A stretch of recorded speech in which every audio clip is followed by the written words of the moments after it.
Firmalo de una vez, Isabella, no tenemos toda la noche. La voz de doña Mercedes cortó el air como un látigo, y el eco de sus palabras pareció rebotar contra los muros de mármol del salón principal de la mansión Castellanos. Las copas de champán tintinearon en manos elegantes, como si aquella no fuera la ejecución pública de un matrimonio, sino una celebración largamente esperada. Isabella sintió que todos los ojos estaban sobre ella, observándola como si observa a alguien que ya ha perdido, como si su de fuera un espectáculo más en el programa de la noche. El documento estaba frente a ella, varias páginas gruesas, perfectamente alineadas, sujetas por un clip dorado. El acuerdo de divorcio, el fin oficial de 3 años de matrimonio con Rodrigo Castellanos. 3 años que en su mente pasaron como una secuencia de imágenes rotas, promesas susurradas al oído, cenas frías en una mesa demasiado larga, miradas que dijeron de buscarla, mensajes borrados. Medianoche el perfume de otra mujer impregnado en los camisas que ella misma planchaba. La pluma pesaba más que el papel. La temblaban los dedos, pero no era debilidad, era el peso de la humillación acumulada, de cada comentario disfrazado de broma, de cada vez que le recordaron que ella no pertenecía a él. El salón era deslumbrante. 3 candelabros de cristal colgaban del techo above, dado esparcían, destellos de luz que hacían brillar las joyas, los trajes a medida, las sonrisas falsas. Flores blancas importadas decoraban cada rincón, su aroma dulce mezclándose con el perfume intenso de doña Mercedes, un olor que a Isabella siempre le provocaba náuseas. Todo era blanco, dorado y perfecto excepto ella, sentada en el centro de la mesa de callaba pálida, como una acusada en medio de un juicio sin defensa. A su derecha, Camila Castellanos lloraba el champán, en su copa con una sonrisa torcida. Y necesitas que te leamos el documento. Tal vez algunas palabras son demasiado complicadas. Dijo con voz suave, venenosa. Varias risas bajas la acompañaron. Isabella no respondió. Sus ojos recorrieron lentamente los rostros que la rodeaban. Don Aurelio, el patriarca, observaba desde su salón como un rey juzgando a un traidor. Su rostro era de piedra, pero sus ojos brillaban con una satisfacción apenas contenida. A su lado, el abogado de la familia, el licenciado Fuentes, revisaba su reloj con impaciencia, como si ella fuera un trámite molesto. Y al otro lado de la mesa Rodrigo, el hombre que había jurado amarla frente a un altar, que le había prometido que juntos podrían con todo, ni siquiera era capaz de mirarla. Su mirada estaba fija en la burbuja, que subía por su copa, como si eso fuera más interesante que la destrucción de la mujer con la que compartió su vida. Rodrigo, la voz de Isabella salió baja pero firme, no tienes nada que decir. El silencio fue más cruel que cualquier insulto. El suspiro sin alzar la vista. No compliquemos esto. El matrimonio no funcionó. Estas cosas pasan. Lo mejor es hacerlo civilizadamente. La palabra le quemó el pecho. Civilizado es traer a toda tu familia para verme firme como si fuera una criminal. Pregunto, Sinchan, do como algo dentro de ella empezaba a romperse, pero no en pedazos, sino en una forma más dura. Nadie te está humillando, querida. Intervino doña Mercedes, acamad, andos el collar de perlas. Simplemente protégemos lo que es nuestro. Legaste esta familia con las manos vacías. Es justo que te veas igual. Cada palabra era un golpe medido. Y lo peor era que no era nuevo. Había escuchado versiones de esa frase durante años. En cenas, en eventos, en comentarios al pasar. Nunca fue suficiente, nunca fu del nivel adecuado, nunca fu una casilonos, el acuerdo es generoso, añadió el abogado. Recibirá una compensación que, considerando las circunstancias, es más de lo que corresponde. Isabella levantó la mirada. ¿A qué circunstancias? El abogado abrió su maletín y sacó una carpeta. Tenemos evidencia de infidelidad de su parte. Fotografías, testimonios. Si decide no firmar, esto llegará a un tribunal. El mundo se volvió silencioso, como si alguien era cerrado una puerta invisible, de infidelidad, susurró. Eso es absurdo. Camila dio un paso hacia ella. Por favor, Isabella, no fiñas. Sabemos que clays de mujeres. Isabella buscó los ojos de Rodrigo. Tú sabes que eso no es verdad. Él desvía la mirada, y en ese instante lo entendió, no era solo un cobarde. Era parte de esto, siempre lo fu. Don Aurelio miró su reloj. Tiene 5 minutos. Firma y sal de aquí con algo de dignidad. O peleo y te aseguro que no quedará nada de ti. Ni dinero, ni reputación, ni futuro. Isabella sintió que el aire se le escapaba, pero en lugar de pánico, una claridad helada se instaló en su pecho. Cerró los ojos un segundo, via el rostro de su madre, borroso por los años, pero vivo en su memoria. Recordó su voz en noches de tormenta. La dignidad mi amor, es lo único que nadie puede quitar, a menos que tú le entregues. Abrió los ojos. La mano dijo de temblar. Necesito hacer una llamada, dijo. La risa de doña Mercedes lino el salón. ¿A quién? A tu padre el mecánico. ¿Crees que él puede salvar esto? El insulto atravesó el aire, pero Isabella no bajó la mirada. Pensó en su padre, en sus manos manchadas de grasa, en las madrugadas trabajando, en los silencios largos cuando ella le preguntaba por su pasado, y él respondía con una sonrisa cansada. Oh, al menos eso es lo que ustedes creen, dijo en voz baja. Nadie entendió el cambio en su expresión. Ya no era la mujer arrinconada. Había algo distinto, algo sereno, peligroso. Tomó su teléfono con dedos firmes. Mientras marcaba, notó por primera vez que ya no le importaban las miradas, las risas, el lujo alrededor. Todo aquello, que antes la hacía sentirse pequeña, ahora parecía frágil. Como un decorado caro, que podía caerse con el golpe correcto. El teléfono sonó una vez, dos, al tercer tono alguien respondió, papá, dijo sin apartar la vista de la familia Casilonos. Creo que es hora de que vengas. El silencio que siguió a sus palabras fue espeso, casi físico, como si el aire se hubiera convertido en vidrio entre ella y los demás. Nadie habló, pero todos escuchaban. Isabella no apartó el teléfono de su oído, aunque la voz al otro lado ya no decía nada. No hacía falta. Su padre nunca había sido un hombre de muchas palabras. Siempre había sido de acciones. Colgó con calma, Camila soltó una risa breve, diso futuro, lama altola para que te manden una grúa emocional. Algunas sonrisas se asomaron. Rodrigo ni siquiera levantó la vista. Isabella dejó el teléfono sobre la mesa con suavidad. Ya vine, dijo simplemente. Doña Mercedes chasqueó la lengua. Perfecto. Así podrá verte firma. Y aprender que hay niveles en esta vida. La palabra niveles quedó suspendida en el aire, cargada de años de desprecio. Isabella recordó la primera vez que cruzó la puerta de esa mansión. El suelo brillaba tanto que tuvo miedo de resbalar. Llevaba un vestido sencillo, elegante, que ella misma había diseñado. Rodrigo le había apretado la mano y susurrado. No importa lo que digan. Yo te amo. Esa noche, durante la cena, Doña Mercedes había sonreído con esa falsa dulzura.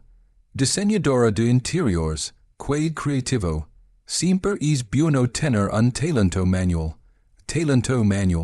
Como si fuera una artesana curiosa, no una profesional que había trabajado para pagar cada semestre de la universidad, que había estudiado de noche mientras ayudaba a su padre en el taller los fines de semana. Isabella, la voz de don Aurelio, la devolvió al presente. Esto yacía lago demasiado firme. Ella lo miró directamente. De verdad creque pude dist, yura alguien solo porctine dinero. El no parpadeó, no. El dinero no destruye. El poder sí.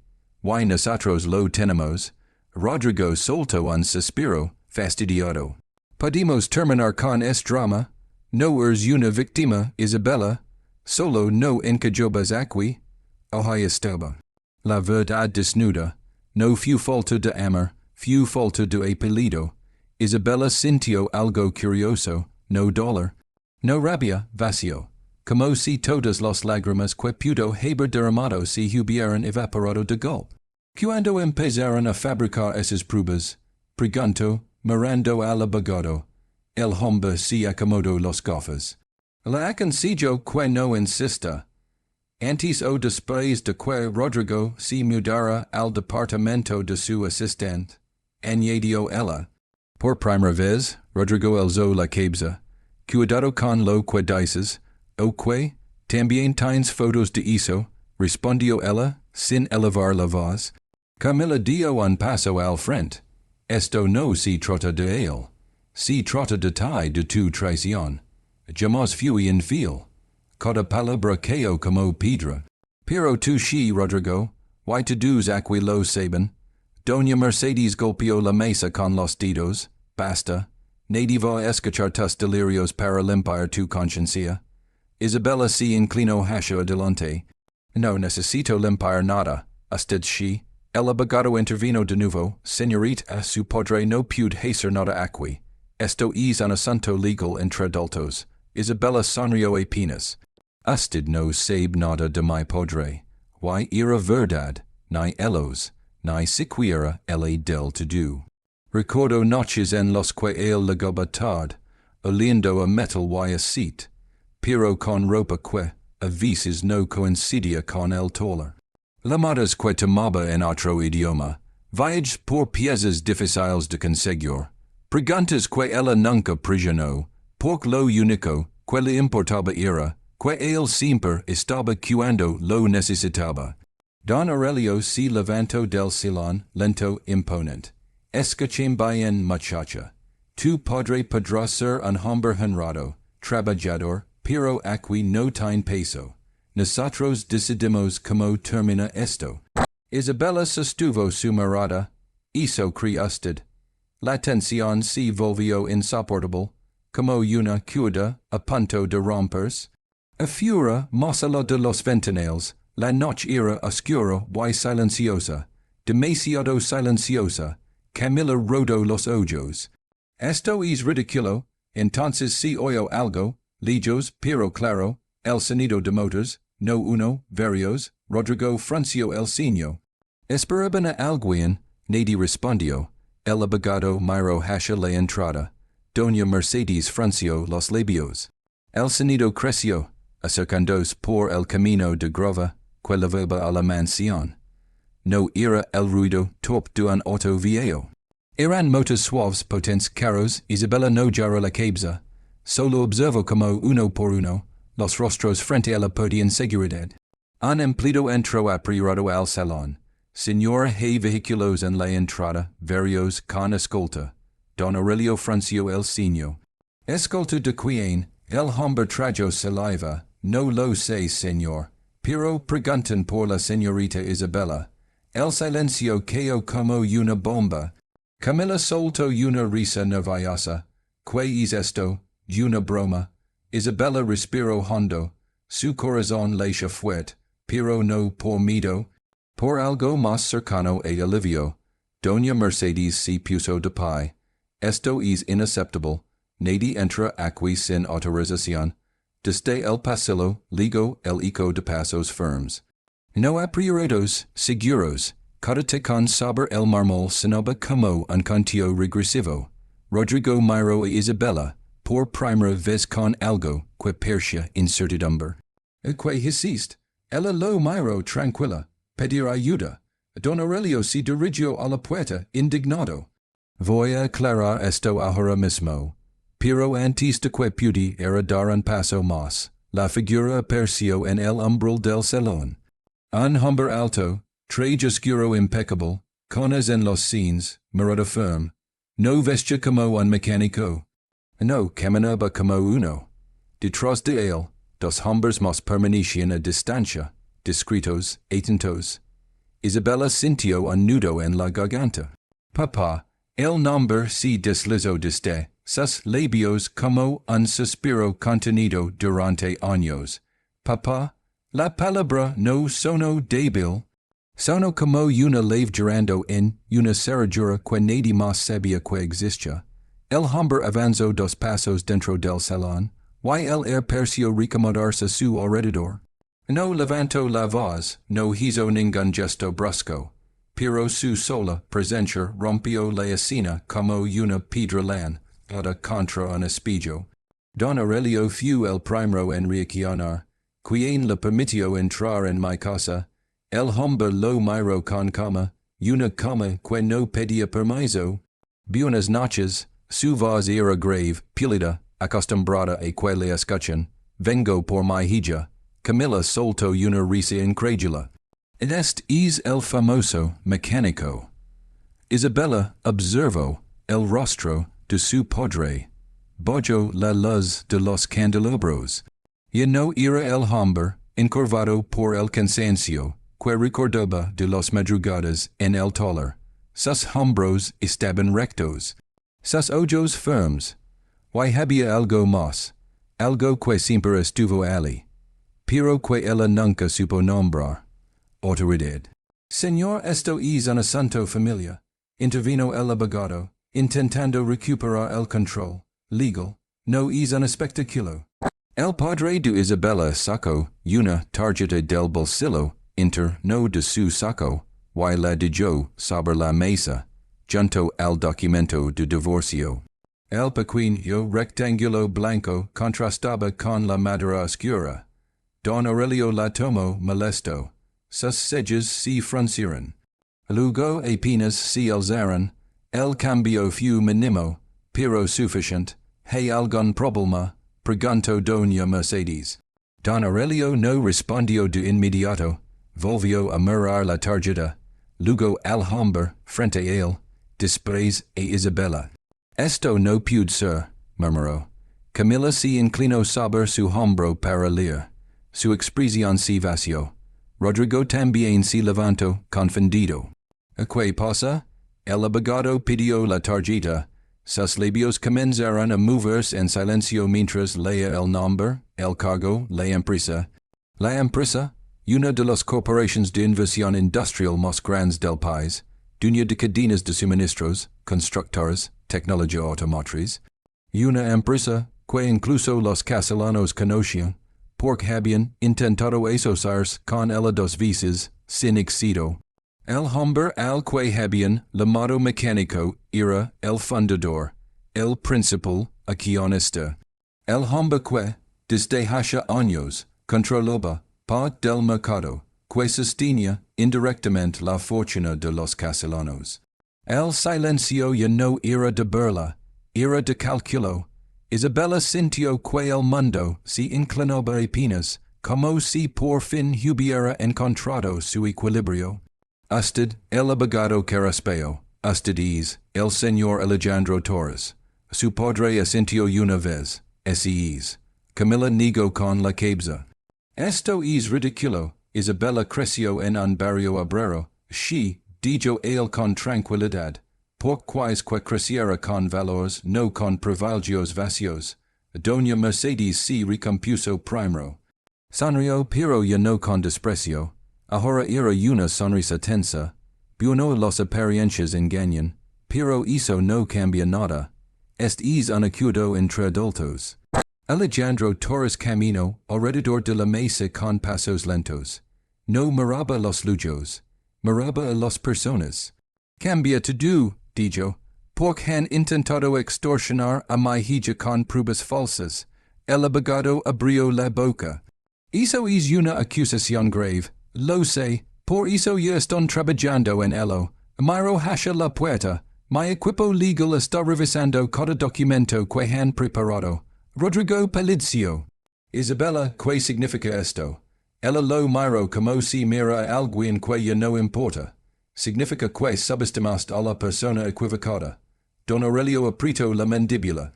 Esto no es un tribunal, no, respondió Alejandro. Es algo peor para ustedes. Es el principio del fin de su impunidad. Camila soltó una risa nerviosa. En nos estás amenazando. No, les estoy describiendo la realidad. Alejandro tomó la carpeta de los supuestas pruebas. La abrió con calma, pasó las páginas sin prisa, fotos manipuladas, testigos pagados, fechas alteradas, cerró la carpeta. Descuidado, el abogado sudaba. Eso es falso. Alejandro lo miró directo a los ojos. Llevo 30 años negociando con hombres que creen que son más inteligentes de lo que son. Usted no es uno de ellos. Isabella observaba todo en silencio. Parte de la quería lograr, no por debilidad, sino por la liberación. Años sintiendo pequeña, fuera de lugar, insuficiente y ahora entendía que nunca fue ella. Siempre fueron ellos. Rodrigo se acercó a ella. Porque nunca me dijiste nada. Ella sonrió sin alegría. Porque para ti siempre fue más importante de donde venía que quien era. Doña Mercedes se orgulló. Mi hijo no necesita tu dinero. Perfecto, respondió Alejandro. Entonces tampoco necesitará el contrato con nuestra filial de suministros que vence el próximo mes. El color abandonó el rostro de don Aurelio. Es contra te representaba una parte crucial de sus operations. Esto es chantage, escupió, no, es consecuencia. El peso de la palabra cayó como plomo. Isabella miró el documento de divorcio. El mismo que minutos antes, percha una sentencia, tomó la pluma, todos contuvieron el aliento, firmo. El sonido del bolígrafo sobre el papel fue suave, definitivo. Dijo la pluma. Listo, dijo. Camila parpadeó. Avas afirmar después de todo esto. Isabella se puso de pie. Por primera vez, no se sintió pequeña en esa sala. Sí, porque no me están echando, me estoy yendo. Miro a Rodrigo una última vez. Y cream es lo mejor que me ha pasado. Alejandro puso una mano en su espalda, firm, orgulloso. Vámonos, hija. Caminaron hacia la salida, mientras detrás de ellos el silencio se llenaba de algo que los castellanos no conocían bien. Miedo, cuando cruzaron las puertas de la mansión, el aire frío de la noche golpeó el rostro de Isabella. Afuera, varios vehículos oscuros esperaban en línea, discretos pero imponentes. Ella respiró hondo. ¿Por qué nunca me lo dijiste? Preguntó en voz baja. Su padre sonrió con suavidad. Por quería que supieras que tu valor no venía de mi apellido sino de ti. Isabella miró hacia la mansión una última vez. Las luces seguían brillando, pero ya no imponían. Ellos creen que el poder es humilde, dijo. Alejandro abrió la puerta del auto para ella. El verdadero poder es saber quién es cuando intentan destruir. Isabella subió. Y por primera vez en años, no sintió que estaba perdiendo algo. Sintió que acababa de empezar. El automóvil avanzó suavemente por el camino de grava, alejándose de la mansión que durante años había sido su joya dorada. Isabella no volteó de inmediato.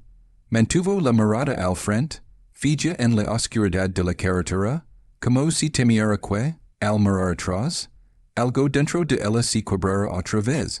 Pero no ocurrió, no había nada que rescatar allí. Dentro del vehículo, el silencio era distinto al de la casa. No era un silencio de tensión, sino de contención, como cuando una tormenta acaba de pasar, y todavía se siente el eco lejano del trueno. Su padre estaba a su lado, observándola con discreción, sin invadir su espacio, como siempre había hecho. ¿Estás bien, pregunto finalmente, Isabella solto el air poco a poco, no lo sé, y era verdad, no estaba rota, no estaba feliz, estaba vacía de algo que había pasado de demasiado tiempo. Las luces de la ciudad aparecieron a lo lejos, difusas, titilando como promesas que aún no entendía. Pensó en la mesa, en las copas, en las miradas de superioridad. Pensó en Rodrigo, y lo que sintió no fue amor herido. Fue una claridad brutal. Había amado una ilusión, no un hombre. Siempre supe que no me querían, murmuró. Pero cree que él sí. Su padre asintió, sin sorpresa. A veces la gente ama lo que representas, no lo que es. Isabella apoyó la cabeza contra el asiento. Recuerdo cada vez que se había quedado sola en cenas familiares, mientras Rodrigo hablaba de negocios con su padre. Cada vez que doña Mercedes corrigía su forma de hablar, de vestir, de sentarse. Cada vez que ella sonreía, fingiendo que no dolía. Me hicieron sentir pequeña durante años, Suegros. Alejandro la miró con firmeza. Solo pude sentirse pequeño, quien olvida su tamaño real. Ella giró el rostro hacia él. Porque soportes todo en silencio, sabías lo que hacían. Él tardó en responder. Por quería que tu fuerza naciera de ti, no de mi sombra. Si intervenía antes, siempre habrías pensado que sobreviviste gracias a mí. Las palabras se asentaron lentamente en su pecho. El auto se detuvo frente a un edificio moderno, de líneas elegantes y cristal oscuro. No era ostentoso como la mansión, pero transmitía algo más sólido, control. Ven, dijo su padre, entraron. El vestibulo era amplio, silencioso. Un hombre de traje saludó con respeto. Subieron en ascensor hasta un piso alto.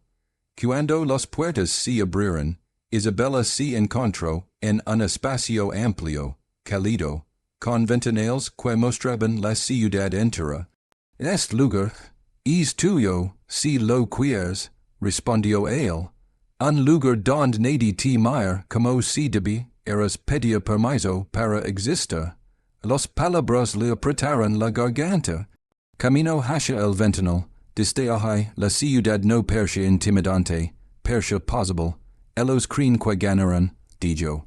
Su padre negó con la cabeza. No, ellos creen que el dinero es poder, pero el dinero sin carácter es solo ruido. Isabella pensó en la firma que acababa de estampar. Legalmente había salido con nada, pero por primera vez sentía que no había perdido, se giró hacia él. No quiero esconderme detrás de tu nombre. Alejandro sonrió orgulloso, no esperaba menos. Ella respiró hondo. Quiero trabajar, construir algo mío, pero esta vez, sin pedir aceptación a quien no la merece. Él asintió. Entonces empezamos mañana. Esa noche, Isabella no durmió mucho. Se sentó en el suelo del salón, mirando las luces, diciendo que los recuerdos pasaron como autos lejanos. Algunos dolían, otros ya no tenían peso. Entendió algo fundamental. La humillación solo destruyó. Cuando le aceptas como verdad. A la mañana siguiente, mientras en la mansión Castellanos el ambiente era de crisis, llamadas urgentes, contratos revisados, socios preocupados, Isabella estaba sentada en una sala de reuniones, frente a un equipo que no la miraba con desprecio, sino con atención. Queremos que lidieres la nueva división de diseño de espacios corporativos, dijo uno de los directores. Tu trabajo habla por ti. Nadie mencionó su apellido, nadie habló de su exmarido, solo de su talento. Horas después, mientras firmaba su primer contra, de profesional como socia, y no como esposa de, sintió una paz profunda. Esa tarde recibió un mensaje de Rodrigo. Podemos hablar. Lo miró unos segundos, borró el mensaje. No con rabia, con cierre, Semanas después los rumores se habían esparcido. Investigations sobre manipulación de pruebas. Perdida de contratos clave. La reputación impeccable de los castellanos comenzaba a mostrar grietas. Pero Isabella no celebró. Simplemente siguió adelante. Una noche, cenando con su padre en la terraza del edificio, él la observó en silencio. Ya no veía a la joven insegura que intentaba encajar, veía a una mujer que había cruzado el fuego y salido distinta. ¿Y te arrepientes de algo? Preguntó. Isabella miró la ciudad. She dejaba credo que debía soportar el desprecio para ser amada. Alejandro levantó su copa de agua. El amor que exige que te reduzcas no es amor. Ella sonrió, porque al final, la elección no fue sobre riqueza. Fue sobre dignidad. Y entendió que la verdadera herencia, que su padre la había dado, no era dinero. Era la certeza de que nadie tiene el poder de definir tu valor a menos que tú se lo entregues. Los días que siguieron no fueron ruidosos. No hubo celebrations ni anuncios públicos, ni titulares escandalosos acompañando el cambio en la vida de Isabella. Y, sin embargo, todo había cambiado. No solo su dirección, su entorno, o su trabajo había cambiado la forma en que ocupaba el espacio. Caminaba diferente, hablaba diferente, y no pedía permiso con la mirada. La primera semana en su nuevo cargo fue un torbellino de reuniones, planos, propuestas y decisiones. Pero a diferencia de su antigua vida, cada conversación tenía peso real. Nadie le interrumpía para explicar cosas obvias. Nadie sonreía con condescendencia cuando hablaba, la escuchaban, y es simple hecho que para otros era normal, para ella era una revelación casi dolorosa. Una tarde, mientras revisaba diseños para un complejo corporativo, se quedó observando su propio reflejo en la pantalla apagada de su portátil.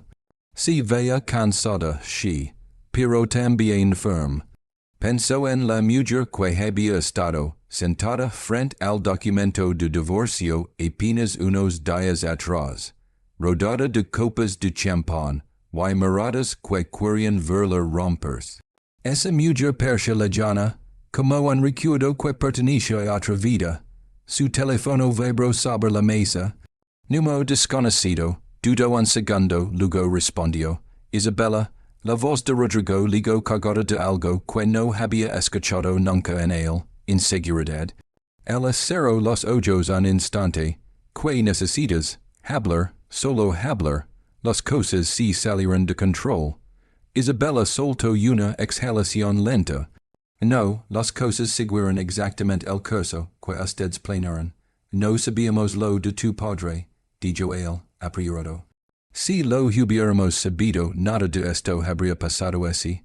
Ahí estaba, no arrepentimiento por el dólar, solo por el error de cálculo. Gracias por confirmarlo, respondió ella con calma. Cuidado, Rodrigo. Colgó. No tembló, no lloró. Solo sintió como una última cuerda invisible se cortaba dentro de ella. Esa noche, su padre le invitó a cenar en un restaurante discreto, lejos de cámaras y miradas. No hablaban de negocios, hablaban de su madre de recuerdos, de cosas pequeñas que habían quedado enterradas bajo años de esfuerzo y silencios. Tu madre odiaba ver a alguien sentirse menos, dijo Alejandro, sonriendo con nostalgia. Decía que la humildad es virtud, pero la humillación es una mentira que uno se cree. Isabella sostuvo la copa entre las manos. Me tomó años entender la diferencia. Alejandro le observó con esa mezcla de orgullo y ternura que siempre reservaba para los momentos importantes. Los golpes que no te distraen, te revelan. Mientras tanto, en otro punto de la ciudad, la mansión Castellanos no dormía tranquila. Las llamadas se multiplicaban, socios pidiendo explicaciones, inversionistas nerviosos. El nombre de la familia, antisinónimo de estabilidad, empezaba a asociarse con investigaciones legales. No ira venganza, ira efecto domino, una mañana al salir de una reunión, Isabella encontró a Camila esperando en el vestibulo del edificio. Su elegancia seguía intacta, pero había algo tenso en su postura. Necesitamos hablar, dijo sin rodeos. Isabella no se detuvo, no tenemos nada que decirnos. Camila la alcanzó, esto sí salió de proporción, solo era un divorcio. Isabella la miró por primera vez. No era una ejecución pública. Camila tragó saliva. Mi padre está bajo presión. Los contratos los auditorios. ¿Why esperas que siente lástima? Preguntó Isabella con una serenidad que desconcertó a la otra mujer. No sabíamos quién eras. Esa frase, repetida de distintas formas, perchacer el refugio de todos ellos.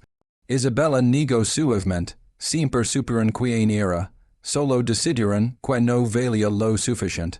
Camila no tuvo respuesta.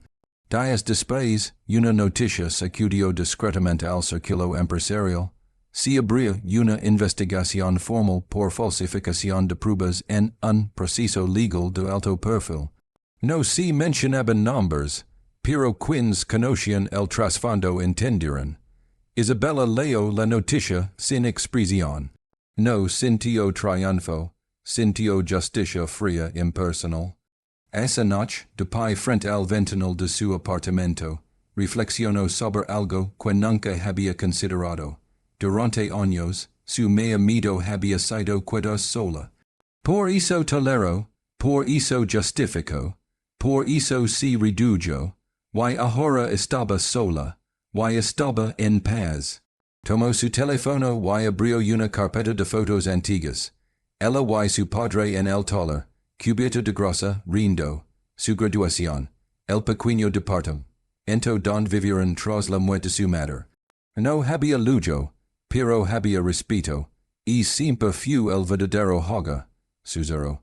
Semanas después fue invitada a dar una charla en una universidad, sobre diseño y liderazgo. Aceptó, no para hablar de éxito, sino de límites. Frente a un auditorio lleno, dijo algo que nació de su propia herida. Si alguna vez tienen que elegir entre pertenecer a un lugar que los hace sentir pequeños o caminar solos con dignidad, elegid la dignidad, lo demás se construye. El aplauso no fue estruendoso, fue profundo. Al salir, una joven se le acercó con lágrimas en los ojos. Gracias, necesitaba escuchar eso. Isabella sonrió, comprendiendo que su historia ya no era solo suya. Esa noche, al regresar a casa, encontró a su padre preparando café. T. Roman 6 en la transmisión, dijo. Tu madre estaría orgullosa.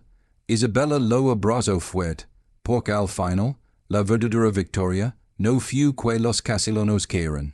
Fue que ella dejó de querer con ellos. El cambio más profundo no ligó con los contratos nuevos ni con las noticias sobre auditorios, sino una mañana cualquiera, frente al espejo de su nuevo apartamento, Isabella se estaba preparando para salir cuando se quedó mirando fijo, como si buscara a la mujer que había sido meses atrás.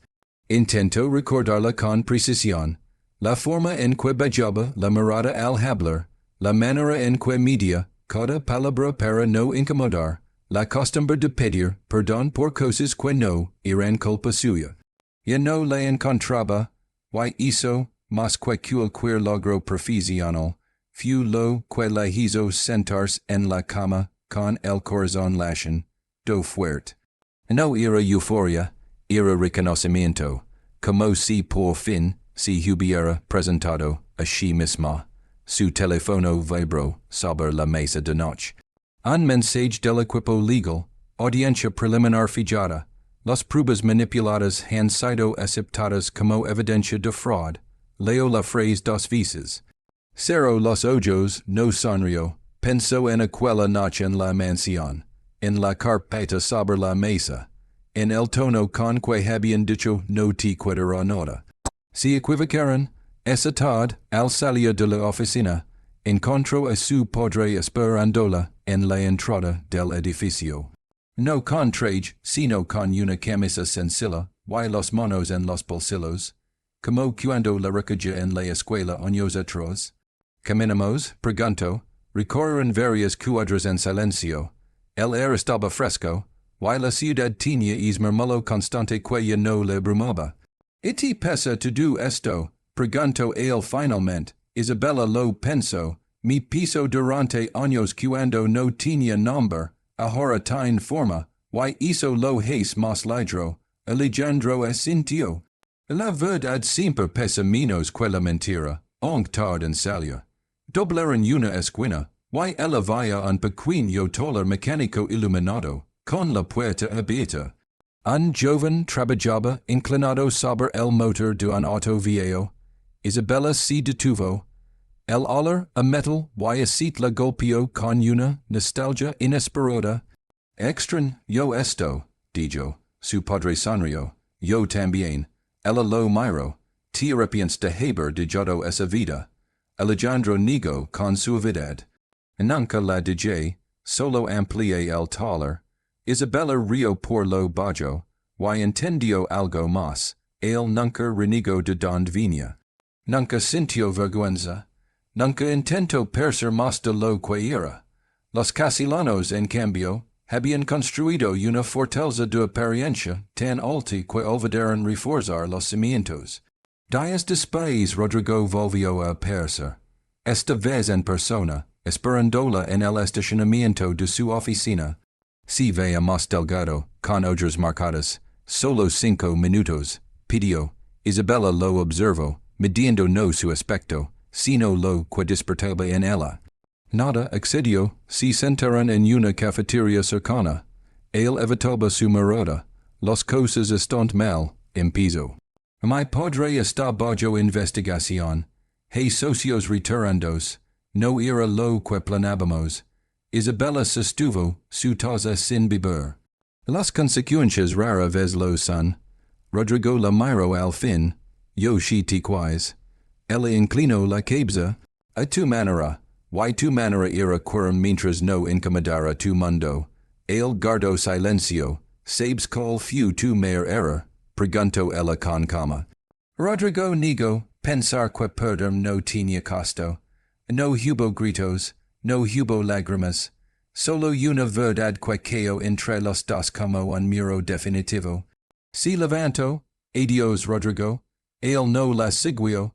Esa noche en casa, Isabella abrió una caja que había traído de su antiguo departamento. Dentro estaban sus primeros cuadernos de diseño, hojas con vasitos torcidos, ideas escritas con tinta corrida.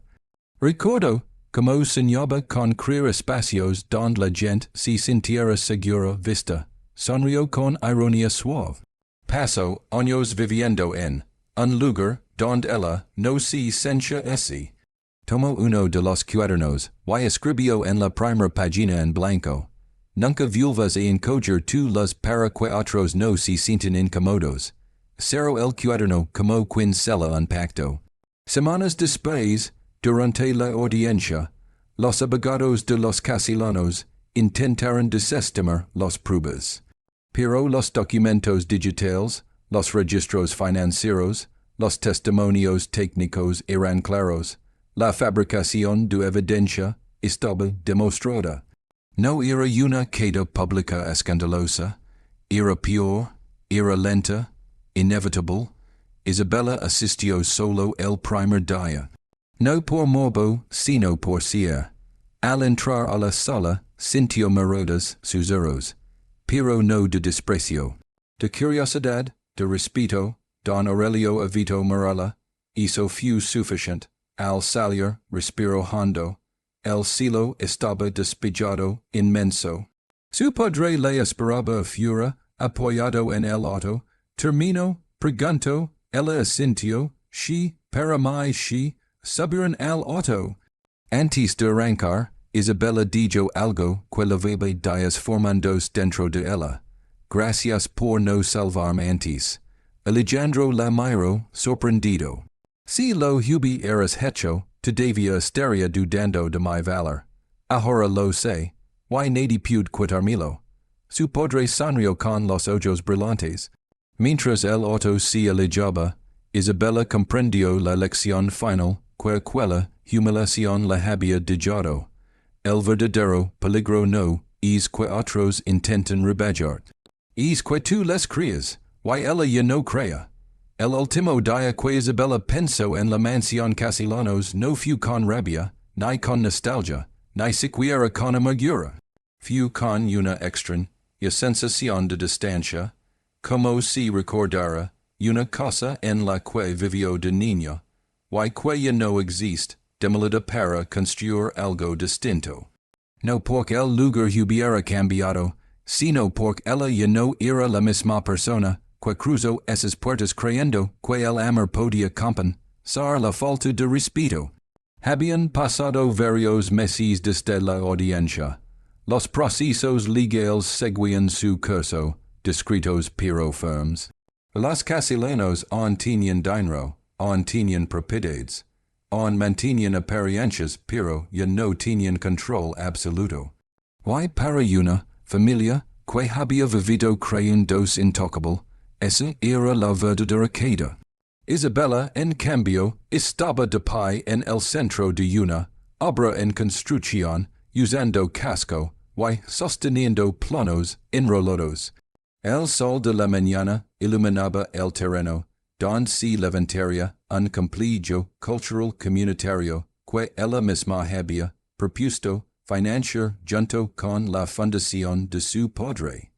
No era un rascacielos de lujo, no era un edificio para ejecutivos, era un espacio abierto con todas las bibliotecas, un lugar donde jóvenes sin recursos podrían aprender oficios creativos, tecnología, diseño, un lugar como el que ella habría necesitado cuando el mundo le parecía demasiado grande.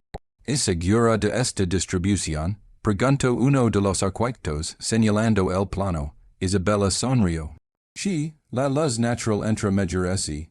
Quiero que quien entre aquí sienta que el espacio lo abraza, no que lo intimida. Mientras hablaba, se dio cuenta de algo profundo. Antes diseñaba para impresionar. Ahora diseñaba para cuidar.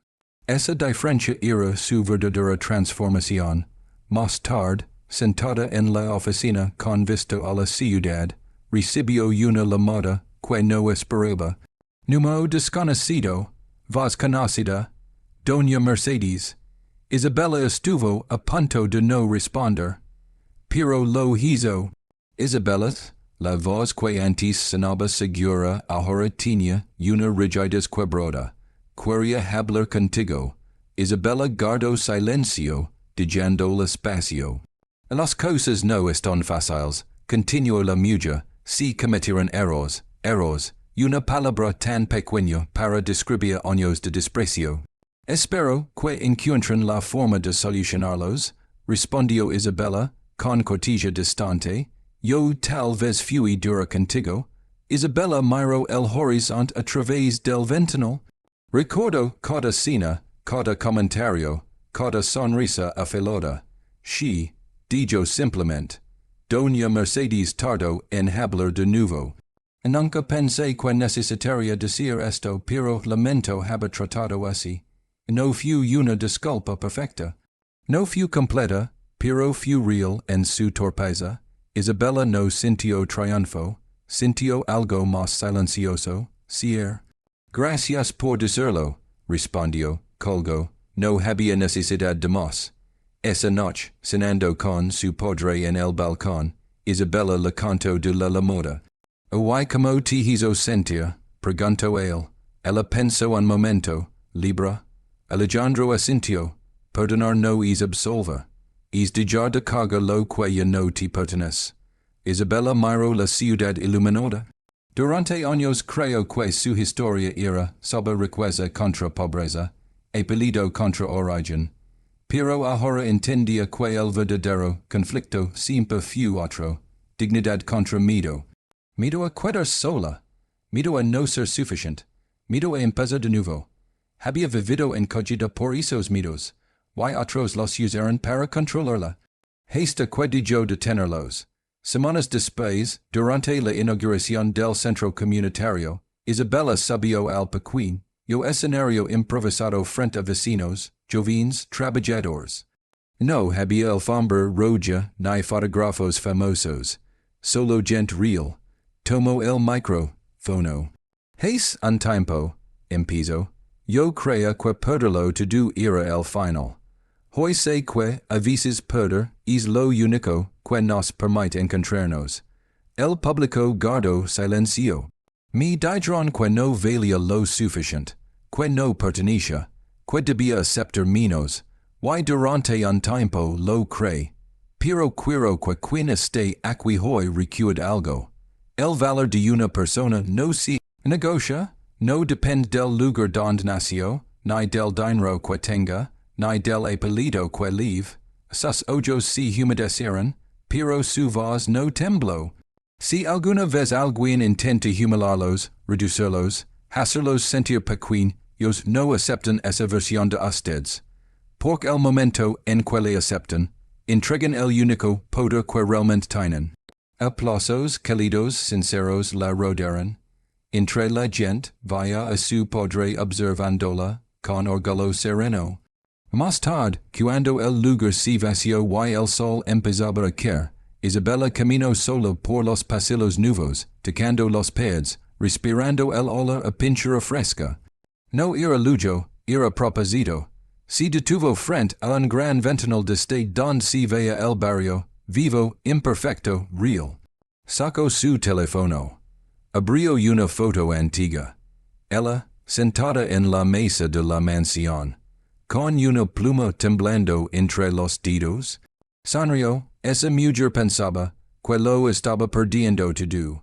No sabía que estaba a punto de recuperarse a sí misma. Guardó el teléfono.